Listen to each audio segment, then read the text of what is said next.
So you want undeniable proof of winning? Well, here you go. So a judge seems to have had enough when it comes to the idea of delay tactics and charitable donations and said in no uncertain terms, hey, all of that stuff, all of it needs to be disclosed. Now, the transcript of this meeting, it is a fascinating but lengthy one. We're talking about 70 pages of documentation, but in that, you have the judge asking things like, why wouldn't you want to turn all of this over? Most people, they would, especially if they've been talking about it in public, but why isn't your client turning all of this over? Don't you think you should have done that by now? Now, what's fascinating about this is the argument that you see, because on one side, you have that certain nameless person's lawyer saying, Your Honor, this case has nothing to do with charitable donations. It has nothing to do with it. And the court answers, but your client made it a point to discuss these charitable donations. Essentially, the person that made this relevant was your client. Why? Because your client brought this up in relation to other people. If they would have brought it up saying they were going to donate $7 million without bringing someone else's name into it, that's fine. But when they brought someone else's name into it, well, you get the picture. Now, you and I, we're going to cover some of this today. 70 pages is quite a bit, but it is a fascinating read. So yeah, buckle up because it's going to be a fun ride. So hey there, to all you fine folks on this fine day, and if you would, share this video far and wide. Feed that pesky algorithm. It loves your attention, so give it a little bit. And if you're subscribed to the channel, make sure you're subscribed. And if you're not, well, I'm not saying you have to, but shiny, shiny buttons. So like I said at the beginning, this is a 70-page document, but things, they start to heat up a bit around page 16.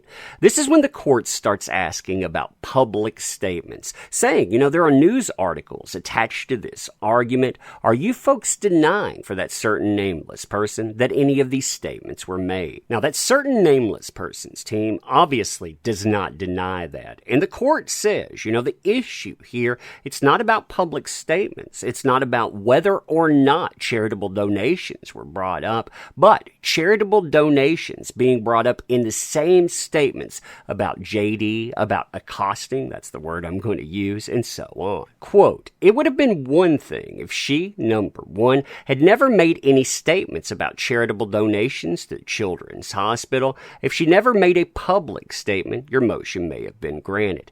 It may have also been granted if she would have just made a statement about making donations, but didn't make it in conjunction with discussions about, I'm going to say, accosting by JD and a divorce from JD as well. Now, the court continues with this, and I find this to be fascinating both because of how it differentiates from the UK and also because this is a California judge. They're talking about the Virginia case, but California would be the one place that would call this free speech if they were going to do so, and they don't. This is what they continue with.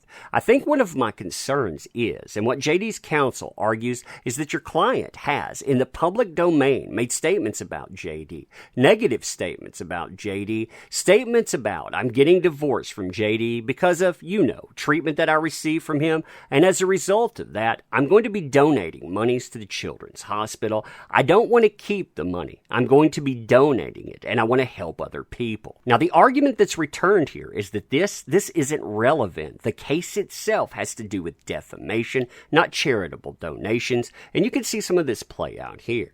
Your Honor, my suggestion here is that the focus of the argument should be on whether or not these materials are calculated to lead to relevant, admissible discovery, Your Honor, to which the court says, so let me stop you for a minute on that. Why do you feel it's not possible to lead to discovery of admissible evidence? Let's say, for example, it turns out she didn't donate anything.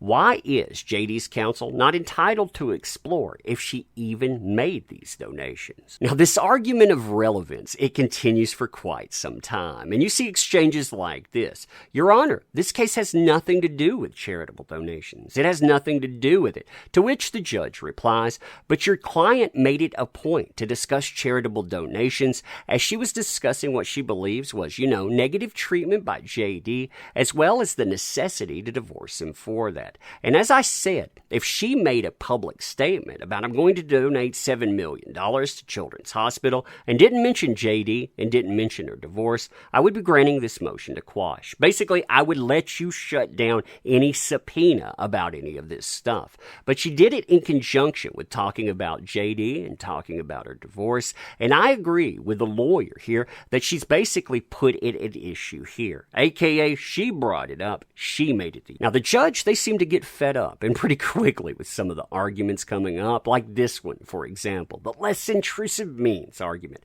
Essentially, while you're arguing relevance, that nameless person's counsel cries foul, saying, they could have found this information through less intrusive means. The court says, let me stop you for a moment. So you're saying that in the Virginia court, the nameless person has objected to providing any evidence similar to what's being requested here? Is that what you're saying? And the lawyer says, yeah, that's what we're saying. So what? I don't understand the point of these less intrusive means. Your client is objecting to the less intrusive means of giving the information herself. In fact, there doesn't have to even be a document request, aka why are we even here if you want less intrusive means?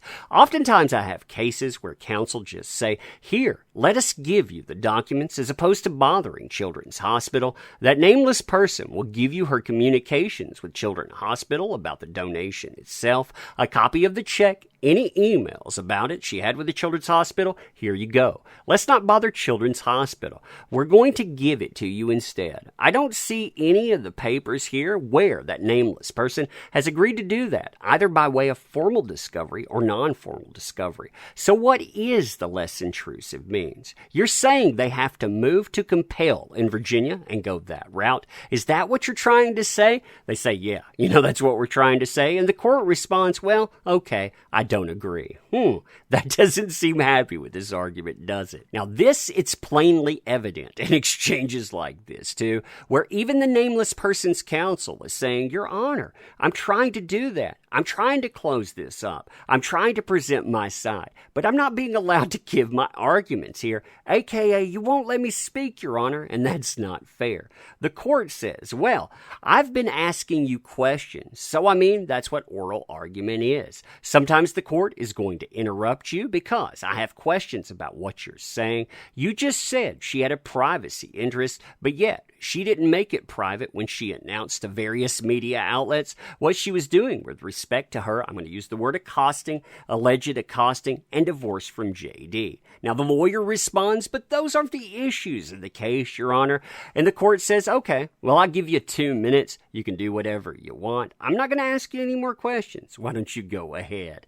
Yeah, that doesn't seem like it's going well for you, does it? Yep, that's what winning looks like. That's 40 of 70 pages, too. If you want to go through it all, let me know. We can go through it in a live stream or something. But you make this stuff work. I can't say thank you enough for helping out the channel. We keep growing, so thank you. And if you want to help the channel out in different ways, there are links in the description. We also have brand new t-shirts. You should check those out. I think those are pretty cool. But yeah, we have Patreon, PayPal, all of that good stuff if you want to check it. You being here, though, that matters, so thank you. I appreciate you. We'll end here with saying thank you. See you soon.